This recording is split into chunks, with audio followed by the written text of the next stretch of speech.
Max for Live extends the functionality of Live Suite and allows users to customize their own devices. In this video, we're going to have a brief overview of what Max for Live is and how you can use it. Max for Live is an extension of the Live Suite software and was co-developed by Cycling74. It allows you to extend and customize Live by creating your own Max devices, whether they're instruments, audio effects, or MIDI effects. If building your own custom devices is not what you really want to do, there are also quite a few pre-made instruments, effects, and tutorials to get you started. Max for Live devices can be used just like Live's regular built-in devices. In addition to this, Max for Live is now bundled with Live Suite, and so it's loaded every time that Live Suite is started. So let's take a look at some Max for Live devices that come with Live Suite. Max for Live devices can be found in the category section of the browser under Max for Live. Max for Live devices fall into three distinct categories: Max Audio Effects, Max Instruments, and Max MIDI Effects. As of Live 10, certain Max for Live devices are integrated into the core library. Let's have a look at some examples in these three tracks that I've pre-prepared. In track number 1, I have a drum rack. Within the drum rack, I have 8 different Max for Live devices. Each one is a drum synth, producing its own percussion sound.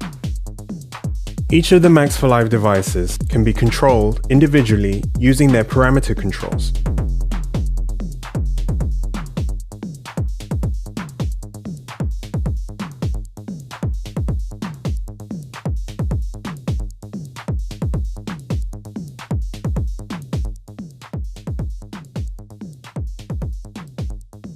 In track 2, labeled bass, I have an instrument rack, the 106 bass, and 2 Max for Live devices.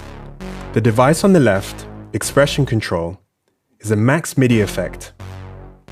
Expression Control allows me to map certain MIDI parameters that I can select from the chooser to any of the parameters that I can see in Live's interface. So by clicking Map, not only can I map this device to other device parameters, but I could also map it to, for example, the mixer section, or even other device parameters in other tracks. But for this example, I'm just going to map it to the cutoff filter. The device to the right of my instrument is an LFO Max for Live device. I can map this low frequency oscillator also to any of the parameters that I see in Live, simply by clicking Map.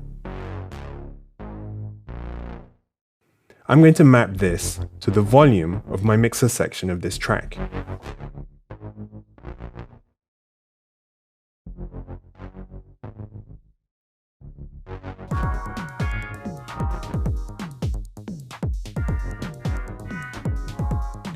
In my third track, I have a Max instrument device called Granulator. Granulator specializes in granular synthesis. To the left of my device, I have Envelope, another Max for Live MIDI effect. This device allows you to map an envelope to any parameter that you see in Live. So I'm going to map the envelope to the frequency of my autofilter audio effect. Some of the Max for Live devices that come with the core library have this yellow icon. Once you click on it, it actually allows you to map that particular device to several different parameters at the same time, no matter where they are within Live's interface. So in this case, I'm going to map the envelope to another audio effect that I've added to my signal chain, the reverb, and allow the envelope to control the dry-wet controls of the reverb.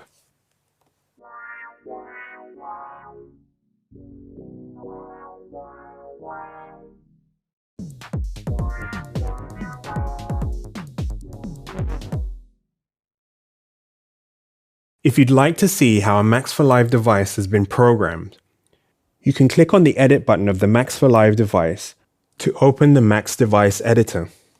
Here you can actually open up the device and peek under the graphical interface to see how the visual programming of Max was used to put this particular device together.